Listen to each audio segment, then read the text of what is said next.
बोलो कृष्ण कन्हैया लाल की, भागवत भगवान की। ईश वैरोचने साक्षात् भगवान विष्णुरव्ययः, कश्यपाददितेर्जातो दीवानां कार्य साधका। बलि जी के गुरुजी ने बताया, शुक्राचार्य जी ने बताया कि बलि ये साक्षात विष्णु हैं, देवताओं की कार्य सिद्धि के लिए वामन बनकर आए हैं। अदिति के गर्भ से जन्म लेकर यदि तुमने इनको 3 पैर धरती देने का संकल्प कर लिया तो राजन, मैं सत्य कहता हूं कि ये 2 पैर में ही तीनों लोगों को नाप लेंगे, और तीसरा पैर देने के लिए तुम्हारे पास कुछ नहीं बचेगा। इसलिए इनसे हाथ जोड़ लो, और हम अभी नहीं दे सकते, पधारो महाराज, फिर कभी आइएगा, ऐसा कहकर उनसे छुटकारा पालो, इसमें तुम्हारी भलाई है। बलि बोले, क्या कहते हैं गुरुजी आप? कैसा नन्हा सा ब्राह्मण, कैसा तेजस्वी ब्राह्मण। मैंने 3 घंटे से इनसे प्रार्थना की, तब 3 पैर धरती के लिए जैसे तैसे इनको राजी किया।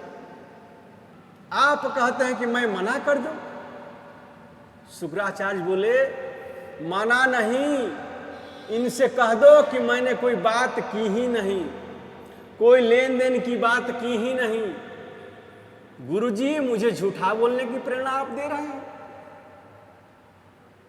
मुझे झूठ बोलने की क्यों कह रहे हैं आप? बलि महाराज ने शुक्राचार्य से कहा। शुक्राचार्य ने कहा कि बेटा, 8 जगह ऐसी होती है जहां पर झूठ बोलने से पाप नहीं लगता है। स्त्रीश नर्म विवाहे च वृत्त्यर्थे प्राण संकटे गो ब्राह्मणार्थे हिंसायां नानिरतं स्यजुगुप्सितम्। शुक्राचार्य जी बहुत सुंदर उपदेश कर रहे हैं। 8 जगह ऐसी है जहां पर झूठ बोलने से पाप नहीं लगता है। स्त्रियों में किसी बात को छुपाना हो तो झूठ बोलने से पाप नहीं लगता है, क्योंकि पुरुष की अपेक्षा माताओं का जो हृदय होता है वो कोमल होता है, और ये किसी बात को अपने हृदय में छुपा नहीं पाती। आपने कोई गंभीर बात अपनी पत्नी से बता दी और ये कह दिया कि ये किसी से बताना नहीं। तो आप ये बात कह दिया कि किसी से बताना नहीं, तो समझिए कि चारों तरफ फैल जाएगा। तो आपने ज्यादा गलती कर दी। आपने कोई गुप्त बात पत्नी को बताई, इसमें आपने कोई गलती नहीं की, लेकिन बात बताने के बाद कह दिया कि किसी से बताना नहीं, ये ज्यादा गलती कर दी, क्योंकि वो रोना किसी को देख नहीं सकती।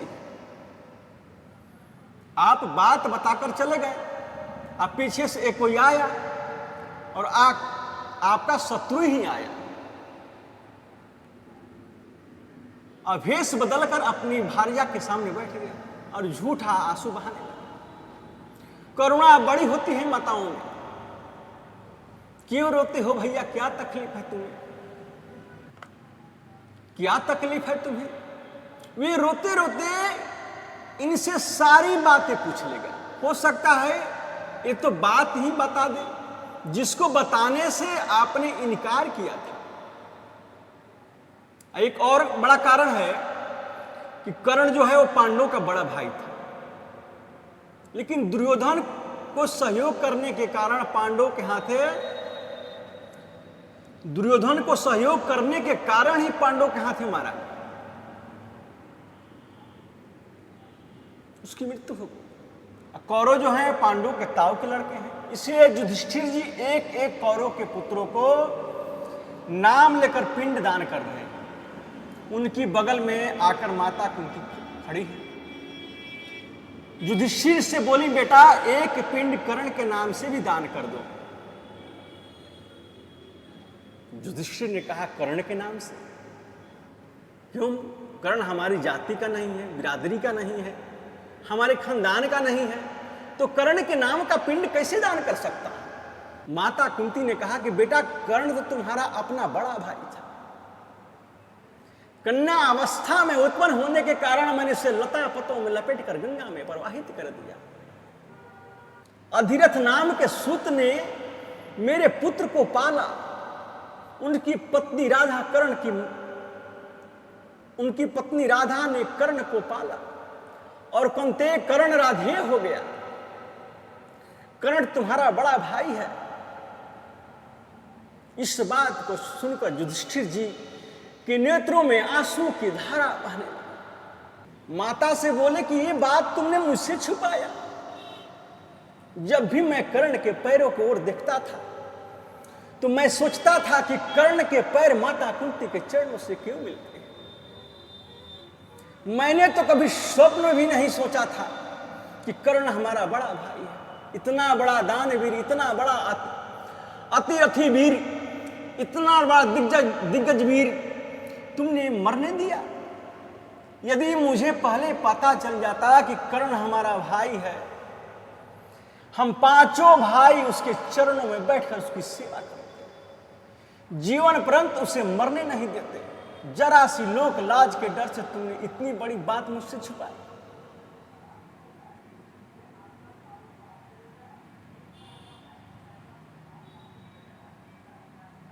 युधिष्ठिर ने श्राप दिया और श्राप देकर कहा कि आज के बाद कोई भी माता अपने हृदय में बात को छुपा नहीं पाएगी। युधिष्ठिर जी का श्राप लग गया। देखते हैं ना, माताओं के हृदय में कोई बात नहीं छुपती है। कोई भी बात हो छुप नहीं सकती है। इसलिए स्त्रियों से कोई गंभीर बात छुपानी हो तो एक बार झूठ बोलने से पाप नहीं लगता है। हंसी मजाक में यदि मुंह से झूठ निकल जाए तो उसमें दोष नहीं है। शादी विवाह में किसी बेटी की हमें प्रशंसा करनी पड़े तो उसका दोष नहीं लगता है। किसी का संपूर्ण धन नष्ट होने वाला है तो झूठ बोलकर उसके धन को बचाने में एक बार पाप नहीं लगता है। किसी के प्राण संकट में पड़ जाए और उसके प्राण को बचाने के लिए यदि झूठ बोला जाए तो उसका दोष नहीं लगता है। गौ हत्या रोकने के लिए, उसके धर्म की सुरक्षा के लिए, अपनी संस्कृति की रक्षा के लिए यदि एक बार भी झूठ बोलना पड़े, एक बार भी झूठ बोलना पड़े तो उसका दोष नहीं है। राजन, तुमने तो धन को नष्ट होने का समय आ गया है।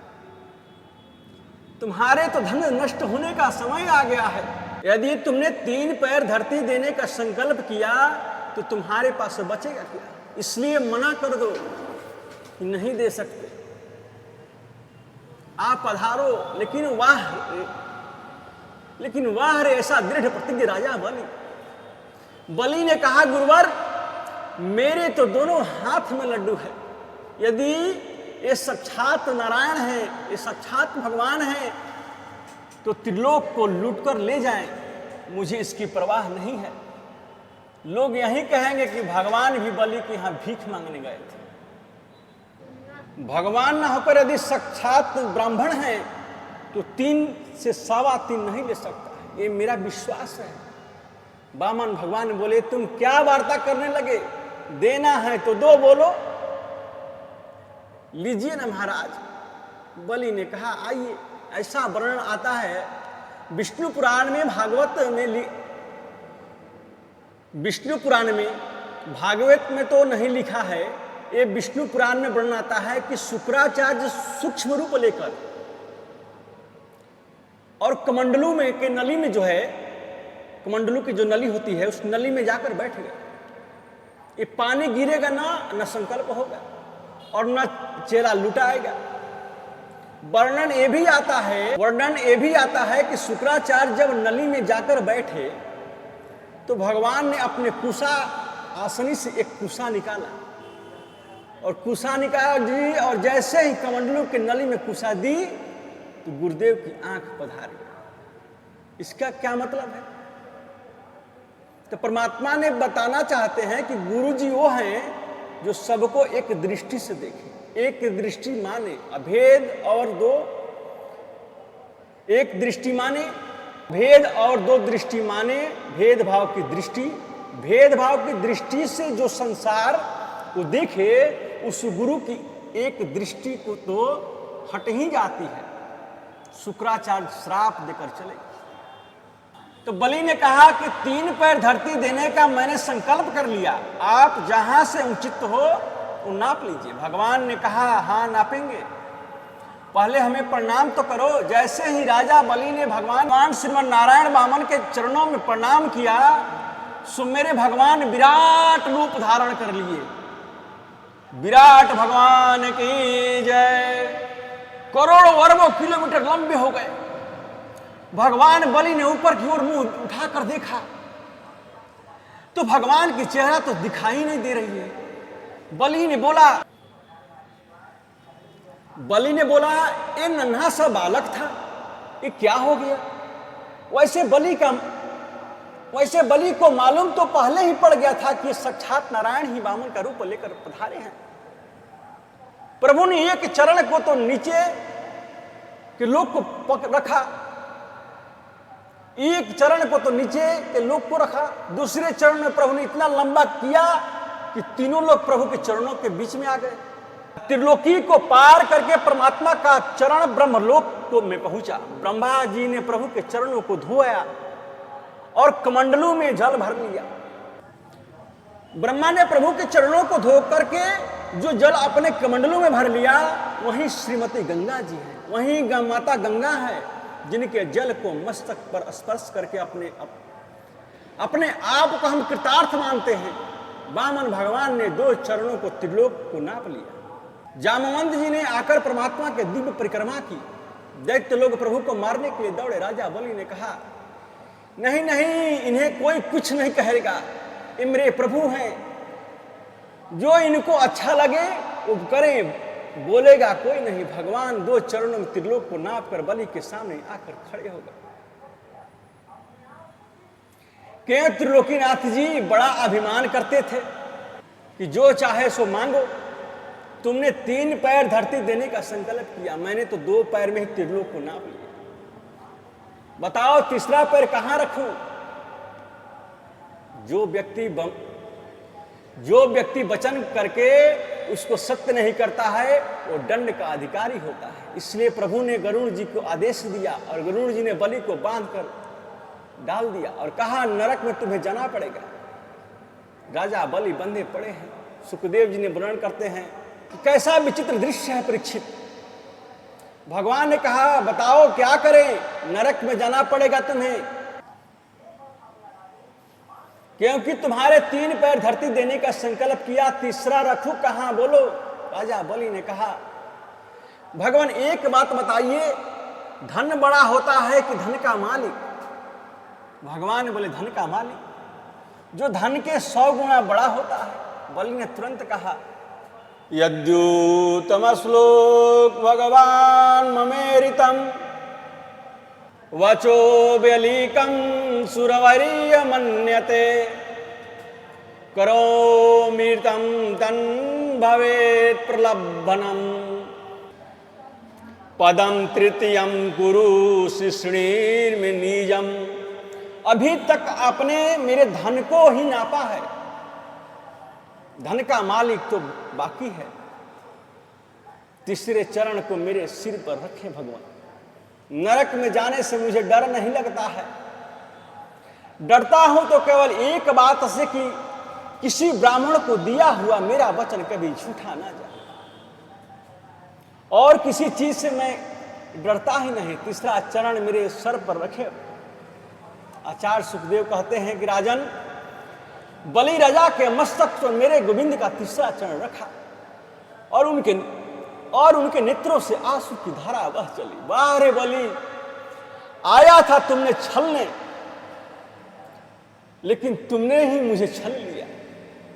इतना सब कुछ लुट जाने के बाद भी जिसके हृदय में जरा सा क्रोध ना आवे, तीसरा चरण उस बलि के मस्तक पर रख दिया। इतने में वहां बलि की पत्नी आ गई। उसने आकर प्रभु के चरणों में जल चढ़ाया, प्रणाम किया, हाथ जोड़कर बोली, भगवान ये पूरा संसार आपकी क्रीड़ा है। ये जीवन, ये जीव की सबसे बड़ी भ्रांति है कि आपने आपको कहता है मैं इसका मालिक हूं, ये मेरा मकान है, ये मेरा फ्लैट है, ये मेरा बंगला है। ये सब परमात्मा के हैं, परमात्मा ही सबका मालिक है। हम तो केवल उसके मुनीम हैं। जो मालिक आदेश करता है मुनीम करता जाता है। आपने मेरे पति से त्रिलोकी को छुड़ा लिया, बहुत अच्छा किया। भगवान ने सोचा तो क्या इस खानदान में सब ज्ञानी ही भरे पड़े हुए हैं, जो आता है वही कहता है आपने बहुत अच्छा किया। इतने में बलि के बाबा प्रहलाद जी आ गए। उन्होंने सभा में प्रवेश करते ही कहा, मेरे पौत्र बलि को आपने त्रिलोक का राजा बनाया, ये कृपा की, और तीनों लोगों को छुड़ा लिया, ये बहुत बड़ी कृपा की। आप देते हैं, लेते हैं, ये बड़ी कृपा है। ब्रह्मा जी ने बलि को छुड़ा लिया। भगवान ने कहा कि बेटा प्रहलाद, आज मेरा हृदय बहुत प्रसन्न है। तुम्हारा पौत्र बलि तुमसे भी ज्यादा भक्त है, तुमसे भी ज्यादा ज्ञानी है, इसलिए सुतक लोक का राज्य आज मैं बलि को देता हूं। बड़े बड़े देवता भी जिसका वंदन करते हैं, उस सुतक लोक का राज्य तो मैंने बलि को अपने तरफ से दिया है। यदि बलि के मन में कोई कामना है तो मांग सकता है। बोलो क्या चाहिए? बलि बोले, मुझे स्वर्ग नहीं चाहिए, मुझे त्रिलोकी नहीं चाहिए। आपने त्रिलोकी देकर इंद्र को दे दी, मुझे कोई आपत्ति नहीं। यदि मुझे वर देना चाहते हैं तो एक ही वर दीजिए कि जब भी अपने महल से निकलूं तो द्वार पर आपके दर्शन करूं। इसका मतलब ये हुआ कि हम तुम्हारे चपरासी हो जाए। बलि बोले, ऐसा मैंने कब कहा? बोले, और तुमने क्या कहा? अब तुम कब महल से निकलोगे और कब महल में प्रवेश करोगे मुझे क्या मालूम, और जब भी तुम बाहर निकलो और अंदर जाओ तो मेरे दर्शन पाओ। ये तो तभी संभव है जब मैं तुम्हारा द्वारपाल बनूं। तुम नित्य ही द्वार पर मेरा दर्शन करोगे, मेरा आशीर्वाद है। लक्ष्मी जी आई, नारायण के रूप में भगवान चले गए वैकुंठ में। वामन रूप में भगवान आज भी राजा बलि के घर में विराजमान है। राजा सत्यव्रत की एक आकांक्षा पूर्ण होने के लिए भगवान ने मत्स्य अवतार धारण किया था। अब मत्स्य अवतार की कथा कल होगी। बोलो कृष्ण कन्हैया लाल की, भागवत भगवान की।